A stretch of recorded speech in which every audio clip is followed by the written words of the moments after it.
अस्सलामुअलैकुम। बोल न्यूज़ में खुशामदीद। मैं हूँ गौहर इशरत और मैं हूँ माहरूख शहरियार। बुलेटिन का बाकायदा आगाज़ करेंगे अहम खबर के साथ। चीनी की दरामद पर टैक्स के हवाले से आपको बताएं कि एग्जेप्शन ने हुकूमत को IMF के सामने हुकूमत ने 5 लाख मैट्रिक टन चीनी की दरामद पर तमाम ड्यूटीज खत्म की। फैसले पर IMF का सख्त रद्द अमल, टैक्स छूट माहदे की खिलाफ वर्जी करार। सेल्स और विद होल्डिंग टैक्स सिर्फ 0.25% रखा गया। चीनी की कीमत ने आसमान को छुआ, हुकूमत का रिलीफ IMF को ना भाया। IMF ने इस इकदाम पर तशवीश का इजहार करते हुए हुकूमती वजाहत भी मुस्तरद कर दी। आलमी इदारे का कहना है कि ये फैसला $7 अरब प्रोग्राम के लिए खतरनाक हो सकता है। हुकूमत अब टैक्स छूट वापस लेने और चीनी दरामद करने का फैसला मुकम्मल तौर पर खत्म करने पर गौर कर रही है। TCP की जानिब से 3 लाख मैट्रिक टन चीनी दरामद का टेंडर पहले ही जारी हो चुका है, जिसकी आखिरी तारीख 18 जुलाई मुकर्रर है। वज़ीर ख़जाना हमें कानून पढ़ाने के बजाय खुद कानून पढ़ें। ताजिर रहनुमा अतीक मीर ने बोल न्यूज़ से खुसूसी गुफ्तगू में कहा कि बजट से पहले तमाम स्टेक होल्डर को एतमाद में लिया जाना चाहिए। बजट ने कारोबारी बरादरी और सनतकारों को मुश्किल में डाल दिया है। आज ताजिर इस्लामाबाद जाएंगे। हुकूमत ने मुज़ाकरात के लिए ही बुलाया है। देखिए, वज़ीरा को तो खुद नहीं पता कवानीन का, इसलिए कि जिस तरह की बजट में फैसले किए गए हैं उसमें मुकम्मल एक तबाही है मईशत की, कारोबार की। बुलाने का मकसद यकीनन मुज़ाकरात के लिए बुलाया है। ताजिर जाएंगे, बैठेंगे। इस वक्त पूरे मुल्क की ताजिर बरादरी, पूरे मुल्क के चैम्बर्स, फेडरेशन, उन्हें तहफ़्फ़ुज़ात लाक हैं। इसलिए मैं नहीं समझता कि वज़ीर ख़जाना को ये बात कहनी चाहिए कि कानून पढ़ के आइएगा, बल्कि हम तो ये देख रहे हैं इतना वाज़े और सामने इस बजट की तबाहकारियां हैं कि इसमें कुछ पढ़ने की तो जरूरत नजर आती नहीं। तो मेरा ये मशवरा है कि आप बजट से पहले स्टेक होल्डर से पूरी तरह मुशावरत कर लिया करें, ताकि इस तरह की सूरत हाल पैदा ना हो जो इस वक्त पूरे मुल्क में पैदा हो चुकी है। और इससे पहले ये फैसला किया गया कि वफाकी वज़ीर ख़जाना मोहम्मद औरंगज़ेब और मुल्क भर के अहम चैम्बर्स के रहनुमाओं की अहम बैठक आज इस्लामाबाद में होगी। FBR के इजाफी इख्तियारात पर मुल्क भर के अहम चैम्बर्स ने 19 जुलाई को हड़ताल की कॉल दे रखी है। कराची चैम्बर का वफ़द सदर जावेद बिलवानी की सरबराही में बैठक में शरीक होगा। सदर कराची चैम्बर्स जावेद बिलवानी ने बताया कि कराची चैम्बर्स के अलावा Faisalabad chambers, Rawalpindi chambers, Sialkot chambers, Gujranwala chambers और दीगर अहम चैम्बर्स भी आज वज़ीर ख़जाना से मुज़ाकरात करेंगे। हड़ताल उसी सूरत में वापस होगी जब हुकूमत FBR के इजाफी इख्तियारात को तातुल में डाल देगा। इसके साथ साथ गुज़िश्ता रोज़ ट्रांसपोर्टर्स ने भी बिजनेस कम्युनिटी की हड़ताल पर साथ देते हुए 19 जुलाई को पहिया जाम का ऐलान किया था।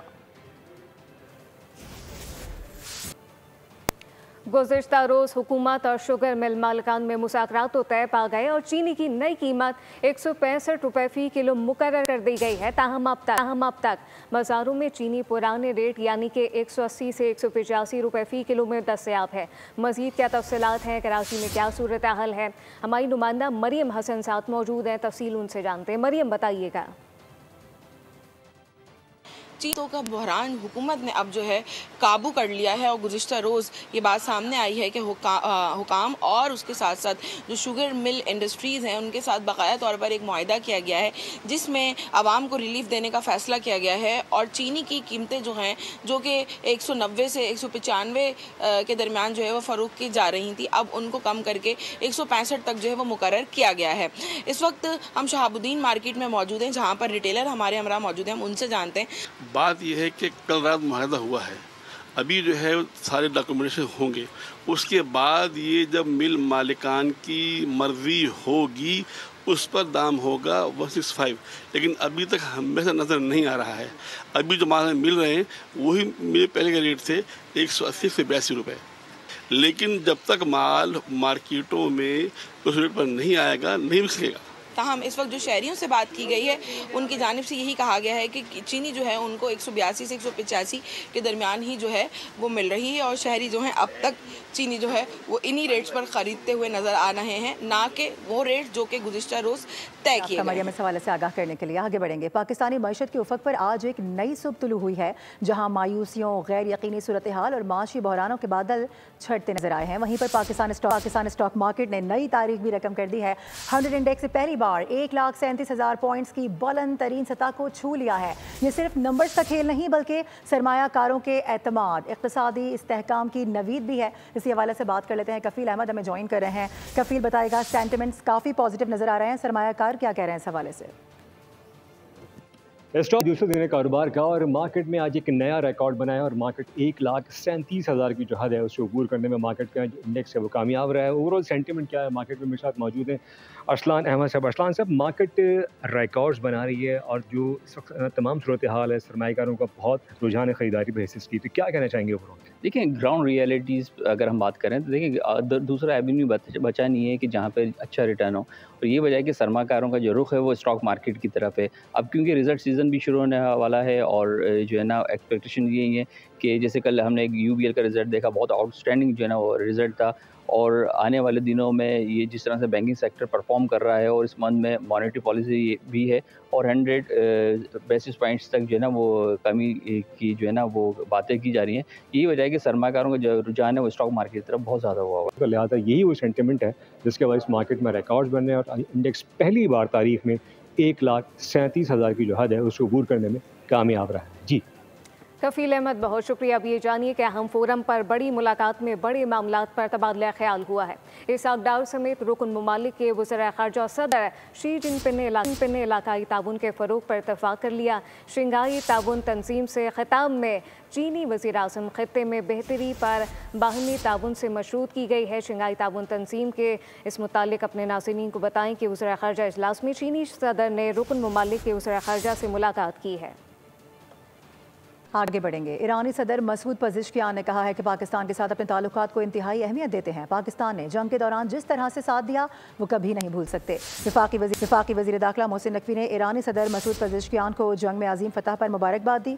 कहा कि ईरान के सुप्रीम लीडर समेत पूरी कौम ने जौहरियत का मुकम्मल मुकाबला किया है। इसके साथ साथ वज़ीर दाखिला मोहसिन नकवी ने ईरानी सदर मसूद पज़ेश्कियान से तेहरान में मुलाकात की, जिसमें बाहमी दिलचस्पी के उमूर, पाक ईरान ताल्लुकात और 2 तरफ़ा ताउन पर तबादला ख्याल किया गया।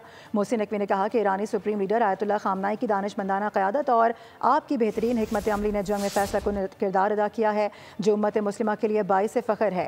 पाकिस्तान ने ईरान पर हमले की हर फोरम पर भरपूर मजम्मत की है। पाकिस्तानी पार्लियामेंट ने सबसे पहले ईरान पर जंग मुसल्लत करने के खिलाफ मजम्मती करारदाद मंजूर की और ईरान के अपने दिफा के जायज़ हक की हिमायत भी की है। तो यह अहम मुलाकात हुई है। आपको बता दें कि ईरानी सदर मसूद पज़ेश्कियान ने कहा कि पाकिस्तान के साथ अपने ताल्लुकात को इंतहाई अहमियत देते हैं। पाकिस्तान ने जंग के दौरान जिस तरह से साथ दिया वो कर नहीं जा सकता। वज़ीर दाखिला मोहसिन नकवी ने ईरानी सदर मसूद पज़ेश्कियान को जंग में अजीम फतह पर मुबारकबाद दी है। साथ ही साथ कहा कि ईरान के सुप्रीम लीडर समेत पूरी कौम ने जारहियत के खिलाफ डट कर मुकाबला किया है। नंबर प्लेट के नाम पर सियासत चमकाई जा रही है। मामले पर शर्जील इनाम मेमन का मौक़िफ़ सामने आ गया। मीडिया से गुफ्तगू में कहा, अपोजिशन सियासत चमकाने के लिए अवाम को गुमराह कर रही है। सीनियर सूबाई वज़ीर ने कहा कि जाली नंबर प्लेट पर क्रैकडाउन हो रहा है तो किसी को क्या एतराज़ है। सख्त फैसले कभी पॉपुलर नहीं होते। MQM की बात एक कान से सुनकर दूसरे कान से निकाल देनी चाहिए। पॉलिटिकल पार्टीज जो प्रैक्टिकली एग्जिस्ट नहीं करती हैं, उनको कोई ना कोई इशू चाहिए होते हैं। अगर जाली नंबर प्लेटों के खिलाफ गवर्नमेंट कोई एक्शन कर रही है, कोई रिफॉर्म्स लेके आ रही है, तो किसको क्यों एतराज़ होना चाहिए और लोग एतराज़ क्यों कर रहे हैं? वो सिर्फ अपनी सियासत को चमकाने के लिए कि जी ठीक है, जहाँ पे भी ऐसी कोई चीज़ जिससे शायद पब्लिक की कोई हमें सपोर्ट मिल सके वो उसको हम कैश करें। मुश्किल फैसले कभी भी पॉपुलर नहीं होते। ये जमातें सिर्फ और सिर्फ अपनी सियासत चमकाने के लिए लोगों को गुमराह करते हैं, अपनी सियासत चमकाने के लिए लोगों को गलत राह पे लेके आते हैं और गलत किस्म के प्रोपेगेंडास करते हैं। मैं इनको हमेशा कहता आया हूँ कि MQM की बात को एक कान से सुनो, दूसरे कान से निकाल दो। और अब सवाल ये है कि पुलिस के लिबास में डाकू या फिर पुलिस ही डकैत बन चुकी है। कराची में पुलिस मोबाइल में सवार बावर्दी और सादा लिबास अफराद की जानिब से सुराब गोट में कबाड़ी की दुकान पर वारदात की गई है। CCTV फुटेज भी सामने आ गई है। शहरी ने मुकदमा दर्ज करा दिया है। बताया जा रहा है कि मुद्दई के मुताबिक गुज़िश्ता रात 7 से 8 अफराद पुलिस मोबाइल पर आए, ज़बरदस्ती मोबाइल में धकेलने की कोशिश की। शोर मचाने पर इलाका मकीन जमा हो गए। बावर्दी पुलिस एहलकार ने मुझसे 2.5 लाख रुपए, मोबाइल फ़ोन और लाइसेंस याफ्ता असलहा भी छीन लिया। अवाम का रश बढ़ जाने की वजह से पुलिस एहलकार मोबाइल में जबकि सादा लिबास अफराद मोटरसाइकिल पर फरार हो गए। आला हुकाम से अपील करता हूँ कि रकम, असलहा और मोबाइल फ़ोन वापस दिलवाए जाएँ। लियारी में गिरने वाली एक इमारत में 27 जिंदगियां निकल लीं। हादसे के बाद हुकूमती इदारे हरकत में आए और नाकाबिले रिहाइश इमारतों को खाली कराने का अमल शुरू कर दिया, जबकि मुतासरीन बेसहारा दर बदर और आंखों में सवाल लिए खड़े हैं। साद गुजर की रिपोर्ट देखिए। कराची के इलाके लियारी में एक इमारत गिरी जो कई ख्वाबों, कई घरों और कई जिंदगियों का मलबा साबित हुई। 27 जनाजे उठे और उसके बाद खौफ ने पूरे इलाके को घेर लिया। हुकूमत ने खतरनाक करार दी गई इमारतों को खाली कराने का हुक्म दिया। कई ऐसे फ्लैट्स हैं जहां से लोगों को निकलने का हुक्म तो दे दिया गया, मगर उनके लिए वापसी का कोई दर नहीं खुला। सारे बैठे हुए अपने अपने रिश्तेदारों के घर में, किधर 2 जने सो रहे हैं, किधर 3 जने, कुछ रोडों पे सो रहे हैं बेचारे। कुछ लोग तो अपने रिश्तेदारों के घर में, कुछ लोग मस्जिद में सोए हुए, कुछ लोग जो है वो गरीब इधर ही बाहर थल्लों वगैरह पर सोए हुए होते हैं। और रोज़ाना लोग आते हैं इधर, मतलब कि हाँ, घर देखने के लिए कि कब इनकी ये बाकी कार्रवाई ख़त्म होगी, हमारा घर, ये बिल्डिंग जो है ये गिरेगी नहीं गिरेगी। लोग बताते हैं कि हम सामान छोड़ाए, बच्चे फुटपाथ पर सो रहे हैं, कोई मस्जिद में तो कोई रिश्तेदारों के रहमो करम पर है। ख़वातीन बेयकीनी की हालत में हैं, एक जगह से दूसरी जगह सर छुपाने की जगह ढूंढ रही हैं। बहुत मुश्किल है, लियारी में घर नहीं मिल रहा है, तो जिसका मकान किराए का है ना, उन्होंने डबल किराया, डबल मिठाई मांग रहे हैं, एडवांस मांग रहे हैं, कहाँ से लाएंगे? हम लोग रोल गए घर मार। इलाके के रिहायशी गमज़दा हैं, खौफज़दा हैं और सबसे बढ़कर बेबस हैं। कहते हैं हमारे पास सिर्फ एक ही छत थी, वो भी छिन गई। अब तो अपना शहर कराची अजनबी लगता है। और कराची में लियारी गैंग वॉर के सरगना एक बार फिर से सरगर्म हो गए हैं। गैंग वॉर अनासर की जानिब से पुलिस के स्पेशल इन्वेस्टिगेशन यूनिट को भी धमकियां दी जाने लगी हैं। भत्ताखोर gang war commander Wasiullah Lakhu की धमकी आमेज ऑडियो बोल न्यूज़ ने हासिल कर ली है। वसी लाखू ने SIU के इंचार्ज पुलिस ऑफिसर काशिफ बरकात की बराह रास्त लोकेशन ट्रेस करके व्हाट्सएप कॉल की थी। इसी हवाले से तफसीलात लेंगे, हमारे साथ मोहम्मद काशान मौजूद है। काशान, क्या मौक़िफ़ सामने आ रहा है? शहर कराची में अमन अमान की सूरत हाल को खराब करने की कोशिश में भत्ताखोर गैंगवार के सरगना वसीउल्लाह लाखू ने स्पेशलाइज्ड इन्वेस्टिगेशन यूनिट के अफसरान को गैर मुल्की लंबर से धमकियां दी हैं। गुज़िश्ता हफ्ते SIU ने न्यू कराची में भत्ताखोरों का एक बड़ा नेटवर्क तोड़ा था। गुज़िश्ता एक हफ्ते के दौरान 3 भत्ताखोरों को गिरफ्तार किया गया। पुलिस मुकाबलों में कुछ मुल्जिमान जख्मी और कुछ हलाक भी हुए, जिससे गैंग की कमर टूट गई है। बोल न्यूज़ ने गैंगवार कमांडर वसीउल्लाह लाखू की धमकियां में ऑडियो भी हासिल कर ली है, जिसमें वसी लाखू पुलिस अफसर से गुफ्तगू के दौरान शहर का अमन खराब करने की धमकियां दे रहे हैं। मज़ीद तफ्तीशनाक बात यह भी है कि वसीउल्लाह लाखू ने SIU के इंचार्ज पुलिस अफसर काशिफ बरकात को बराह रास्त लोकेशन निकालकर भी व्हाट्सएप कर दी है, जो कि एक संगीन धमकी में इकदाम है। हुकाम के मुताबिक भत्ताखोर गैंग का सरगना वसी लाखू फिलहाल बैरून मुल्क रूपोश है और वहीं से भत्ते की कॉल्स कर रहे हैं। वसीउल्लाह लाखू कानून नाफिज करने वाले इदारों को इंतहाई मतलूब है। स्पेशलाइज्ड इन्वेस्टिगेशन यूनिट के अफसर को मिलने वाली धमकियों की तफ्तीश और तहकीकात कानून नाफिज करने वाले इदारों समेत दिगर मुतल्लिका इदारों ने भी तहकीकात शुरू कर दी है। इस हवाले से आगाह करने के लिए आपका बहुत शुक्रिया। कराची के इलाके माड़ीपुर में तेज रफ्तार गाड़ी नाले की दीवार से टकरा गई। पुलिस के मुताबिक हादसे में खातून और दो बच्चियां समेत 3 अफराद जाम बहक हो गए और 5 जख्मी हुए। जाम बहक अफराद की शनाख्त न हो सकी। लाशों और जख्मियों को सिविल अस्पताल मुंतकिल कर दिया गया। हादसा तेज रफ्तारी के बाइस पेश आया। लाहौर से खबर है, जहां पर आवारा कुत्ते बेकाबू हो गए हैं। ग्रेटर इकबाल पार्क इचरा के बाद अब शादरा में भी शहरियों की बड़ी तादाद आवारा कुत्तों का शिकार बन गई है। चंद रोज में आवारा कुत्तों ने शादरा के 22 शहरियों को नोच डाला है। इस वक्त हमारे नुमाइंदे खुर्रम मलिक शादरा में एक मुतासरा बच्चे के हमरा मौजूद है, उनसे बात करेंगे। बताइएगा इस हवाले से क्या इकदाम किए जा रहे हैं? जी बिल्कुल, शहर लाहौर में आवारा कुत्तों के काटने के वाक़यात में दिन ब दिन जो है वो इजाफा होता चला जा रहा है। इस वक्त शादरा टाउन के इलाके में मौजूद हैं, जहां पर एक ही दिन में कुत्तों ने जो है वो तकरीबन 20 से 22 अफराद को जो है वो ज़ख्मी किया है। वो एक ज़ख्मी शहरी जो बच्चा है 12 साल उम्र है इसकी, उमर इसका नाम है, हमारे साथ मौजूद है। इससे जानते हैं कि वाक़या किस तरह पेश आया था और कुत्ते ने जो है वो इसको किस तरह काट लिया। जी मेरे साथ मेरा छोटा आगे भी उसने कितना ज़्यादा ज़ख्म किया है। बिल्कुल भी किसी की जानिब से जो है वो कोई हिकमत अमली जो है वो नहीं अपनाई जा रही है, ना ही कुत्तों को जो है वो शेल्टर हाउस मुंतकिल किया जा रहा है और ना ही कुत्तों के ख़िलाफ़ कोई कार्रवाई की जा रही है। यकीनन पालतू कुत्ते जो हैं वो भी शिकार कर रहे हैं शहरियों को, जबकि आवारा कुत्ते जो हैं वो रोज़ाना की बुनियाद पर शहरियों को टारगेट। सियासी मामला का जिक्र करते हुए आपको बताएं कि पंजाब असम्बली के 26 अरकान की मअतली के मामले पर इलेक्शन कमीशन में रेफरेंस दायर न किए जाने का इंकशाफ हुआ है। ज़राए बता रहे हैं कि स्पीकर पंजाब असम्बली की चीफ इलेक्शन कमिश्नर से मुलाकात रेफरेंस दायर करने के लिए नहीं थी, जबकि पार्लिमानी ज़राए के मुताबिक किसी भी रुकन को आर्टिकल 62 या 63 के तहत नाअहल करने के लिए ठोस शिकायत और वजह होना ज़रूरी है। किसी भी रुकन को नाअहल करने के लिए रेफरेंस पहले ठोस शिकायत के साथ स्पीकर के पास आता है।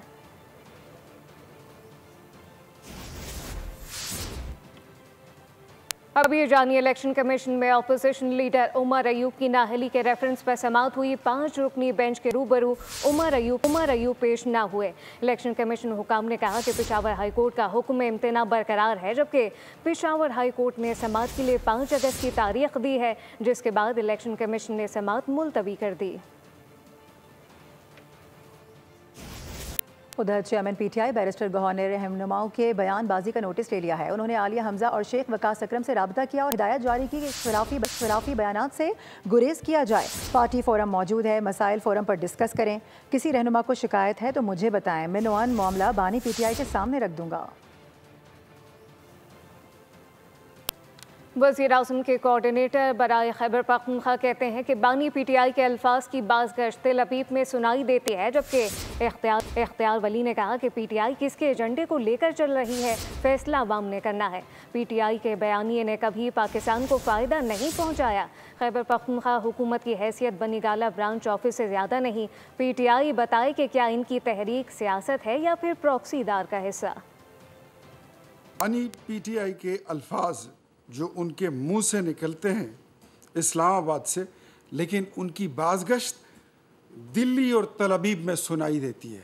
ये कौम को अब फैसला करना होगा कि तहरीक इंसाफ किसके एजेंडे को लेकर चल रही है, वो किस को खुश करना चाहते हैं, वो किसके साथ हैं। इनका बयानिया कभी पाकिस्तान को फ़ायदा नहीं दे पाया, लेकिन पाकिस्तान को नुकसान पहुंचाने में ये कोई मौका ज़ाया भी नहीं करते। खैबर पख्तूनख्वा की हुकूमत की हैसियत बनी गाला की ब्रांच ऑफिस से ज़्यादा कुछ नहीं है। पाकिस्तानी कौम सवाल पूछेगी कि ये सियासत है या प्रॉक्सी वॉर का हिस्सा है। और नाजरीन, ज़माना बदल चुका है। आज की दुनिया तालीम के साथ हुनर की भी तालिब है। सिर्फ डिग्री नहीं, हुनर वो ताकत है जो कौमों की तकदीर बदल देता है। वज़ीर आला पंजाब मरियम नवाज़ का नौजवानों की स्किल्स के आलमी दिन पर पैगाम। कहा कि दौरे हाजिर में हुनर ही तरक्की की कलीद है। पंजाब हुकूमत ने नौजवानों को बाइख्तियार बनाने की राह में इनकलाबी इक़दामात उठाए हैं।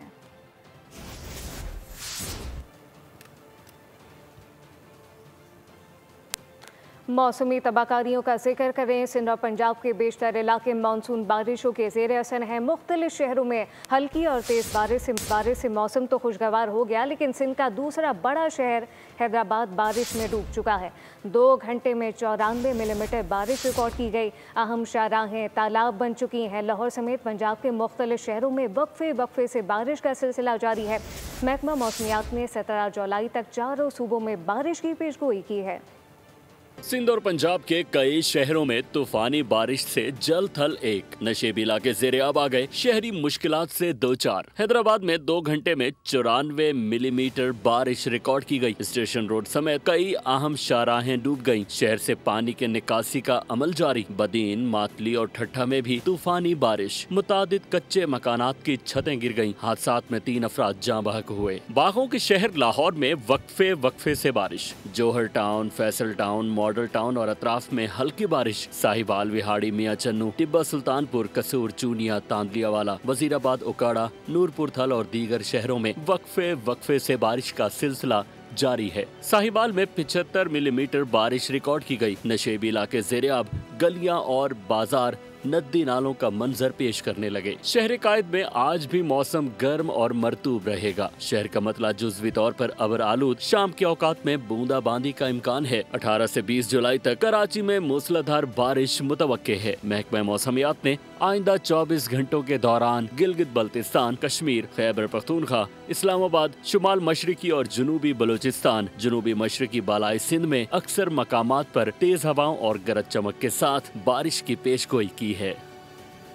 उधर दरियाई सिंध में गुड्डू और सखर बैराज से सैलाबी रेला गुजर रहा है। सखर बैराज पर पानी की सतह में मुसलसल इजाफा जारी है, जबकि गुड्डू बैराज पर दरमियाने दर्जे का सैलाब बताया जा रहा है। तफसीलात बता रहे हैं हमारे नुमाइंदे शाहिद अली। सिंध में इस वक्त गुड्डू और सखर बैराज पर सैलाबी रेला गुजर रहा है और सैलाबी रेला यहाँ से गुजरकर कोटरी बैराज की जानिब बढ़ रहा है। गुड्डू बैराज की अगर बात करें तो वो दरमियाने दर्जे के सैलाब पर मौजूद है। यहाँ पर पानी की सतह 3,75,000 क्यूसिक हो गई है, जबकि यहाँ से 3,35,000 क्यूसिक पानी सखर बैराज के लिए छोड़ा जा रहा है। पानी इंतहाई तेज़ रफ्तारी के साथ सखर बैराज तक पहुँच रहा है। सखर बैराज पर इस वक्त पानी की सतह 2,90,000 क्यूसिक हो चुकी है। यहाँ भी निचले दर्जे का सैलाबी रेला गुजर रहा है। आप देख सकते हैं इस वक्त बढ़ रहा है दरमियाने दर्जे का सैलाबी रेला। सैकड़ों एकड़ पर मौजूद मुख्तलिफ अजनास की फसलें भी डूब चुकी हैं।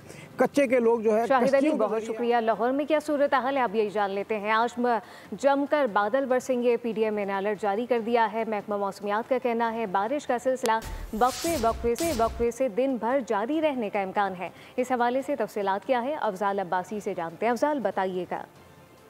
मौसमियात का कि आज दिन भर शहर में वक्फे से बारिश का सिलसिला जारी रहने का इम्कान है, जबकि पीडीएमए ने भी इस हवाले से अलर्ट जारी कर रखा है। और पीडीएमए का कहना है कि लाहौर समेत पंजाब के बेशतर शहरों में आज जमकर बादल बरसेंगे, इसलिए जो फील्ड अमला है वो मुतहरिक रहे। और उन्होंने वासा को ये हदायत जारी की है कि सड़कों पर और अहम शाहराहों और इलाकों पर पानी खड़ा ना होने दें और शहरी किसी भी हंगामी सूरत हाल में जो है वो मदद के लिए 1129 पर रब्ता करें और पीडीएमए का अमला जो है वो इनकी मदद को तैयार होगा। महकमा मौसमियात का ये कहना है कि कम से कम 27 जबकि ज़्यादा से ज़्यादा 32 सेंटीग्रेड तक दर्जा हरारत रहने का इम्कान है। अफजाल, बहुत शुक्रिया। फैसलाबाद का रुख करेंगे, जहां गिरदोनवा में मानसून की हैवी स्पेल्स का सिलसिला बरकरार है। गर्मी की छुट्टी हो गई है, मौसम हसीन हो गया है, लेकिन बारिश का पानी रहमत के बजाय कुछ जहमत बनता जा रहा है। काश्तकार भी परेशानी से दो चार नजर आ रहे हैं। इसी हवाले से बात करेंगे। हमारे साथ हमारे नुमाइंदे मौजूद हैं। राना बिलाल, बताइएगा क्या देख रहे हैं। जी बिल्कुल, फैसलाबाद और गर्दनवा के मौसम की बात की जाए तो गुज़श्ता 2 दिन से मानसून के धुआंधार स्पेल का सिलसिला बरकरार है। अभी मुसलसल 2 घंटों से बारिश जारी है, जिसकी वजह से नशेब तो क्या जो ऊंचाई पर वाक़े इलाके हैं वहाँ पर भी पानी खड़ा हो चुका है। मैं इस वक्त गवर्नमेंट गर्ल्स डिग्री कॉलेज के बाहर मौजूद हूँ। यहाँ पर चारों तरफ जो है वो पानी ही पानी जमा हो चुका है, जबकि शहर के मुख्तलिफ इलाके जो हैं वो पानी में डूबे हुए हैं, जबकि इंतज़ामिया हाथ धरे बैठी है। और हालिया बारिशों के अलर्ट के बावजूद कोई बड़े नालों की सफाई नहीं की गई, कोई ऐसे इक़दाम नहीं किए गए ताकि जो नशेबी इलाके हैं या पसमानदा कॉलोनियाँ हैं वहाँ पानी जमा ना हो। फसलों में 1-1 फीट पानी खड़ा है, जिसकी वजह से जानवरों के लिए चारा बनाना इंतहाई मुश्किल हो चुका है। और शहरियों ने डीसी फैसलाबाद से अपील की है कि फौरी तौर पर वो हंगामी टीमों को। शुक्रिया। इसराइली बर्बरियत का जिक्र करें। इसराइल की ग़ज़ा में बमबारी के दौरान बच्चे, ख़वातीन और एक मारूफ डॉक्टर समेत कम अज़ कम मज़ीद 78 फ़लस्तीनी शहीद हो चुके। हमास ने कार्रवाई में 3 सहूनी फ़ौजियों को मौत के घाट उतार दिया। सेक्रेटरी जनरल अक़वाम मुत्तहिदा ने कहा कि जंगबंदी काफ़ी नहीं, 2 रियासती हल पर आमादा होना चाहिए। इजरायली फौज का पानी की लाइन में खड़े फलस्तीनी बच्चों पर मिसाइल हमले में 10 मासूम शहीद हो गए। अलशिफा अस्पताल में ईंधन की शदीद किल्लत के बायस नौमौलूद बच्चा जान की बाजी हार गया। बोरेजी और नसीरात कैंपों पर हमलों में 5 फलस्तीनी शहीद और 4 जख्मी हो गए। इसराइल ने गजा में कई महीनों से खुराक और तिब्बी आलात के दाखिले पर मुकम्मल पाबंदी आयद कर रखी है, जिसके बाद अब इसराइली अखबार हॉट्स ममनुआ तिब्बी अशिया की फहरिस्त मंजर आम पर ले आया, जिनमें operating table, surgical blade, ultrasound मशीनों के पुर्जे और दीगर बुनियादी तिब्बी सामान शामिल है। इसराइल की जानिब से तिब्बी जरूरतों के लिए जनरेटर्स और मोबाइल हेल्थ क्लिनिक्स के लिए आर्जी खेमों के दाखिले पर भी मुकम्मल पाबंदी आयद की गई है और इन अशिया को गजा में दाखिले की इजाजत नहीं दी जा रही। ट्रंप का कहना है कि गजा जंगबंदी के हवाले से पेशरफ काफी जल्द हो सकती है। ट्रंप ने व्हाइट हाउस में न्यूज कॉन्फ्रेंस से खिताब करते हुए कहा कि हम गजा पर बहुत अच्छी कारकर्दगी का मुजाहिरा कर रहे हैं। स्टीव विटकोफ यहाँ हैं और मुझे लगता है कि हमारे पास जल्द ही बात करने के लिए कुछ हो सकता है। उधर शाम में भी फिरका वाराना फसादात फूट पड़े हैं। मुसल्लह झड़पों में 89 अफराद हलाक हो चुके हैं। शामी हुकूमत ने फौजी मुदाखलत का ऐलान करते हुए अमन कायम करने की कोशिशें भी तेज़ कर दी हैं। खबर एजेंसी के मुताबिक पुरतशद्दुद झड़पों का आगाज़ इतवार के रोज़ उस वक्त हुआ जब बद्दू कबाइल के मुसल्लह अफराद ने दमिश्क जाने वाली शाहरा पर एक दरोज़ी सब्जी फरोश को अगवा किया। इस वाक़े के रद्द-ए-अमल में दरोज़ जंगजुओं ने भी जवाबी अगवा की कार्रवाइयाँ की हैं। ताहम बाद अज़ां यरगमालियों को रिहा कर दिया गया। दूसरी जानिब इसराइल का कहना है कि शाम पर बमबारी वहाँ की हुकूमत के लिए वाज़े तंबी है। जनूबी शाम में फ़ौज की जानिब से कई टैंकों पर हमले के बाद इसराइली वज़ीर दिफ़ा इसराइल काज ने दमिश्क को वार्निंग जारी की है। फ़ौज ने कहा है कि ये हमले टैंकों को फ़िरका वाराना झड़पों के मकाम के करीब वाक़े दरोज़ गाँव तक पहुँचने से रोकने के लिए किए गए थे। वसीम अकरम की दिलचस्प अंदाज में मद्दाहों को सेहतमंद तर्ज ज़िंदगी अपनाने की तलकीन, जिम से एक मुख्तसर वीडियो शेयर करते हुए उन्होंने कहा कि पंजाबी में बोले, सोचा कि सबको जगा दूँ, मुझे उम्मीद है कि आप सब वर्जिश करते होंगे। इस बात को यकीनी बनाएं कि थोड़ी सी चहलकदमी ज़रूर करें। न्यूज़ बुलेटिन से फिल वक्त इतना ही। विजिट कीजिए bolnews.com और देखते रहिए बोल।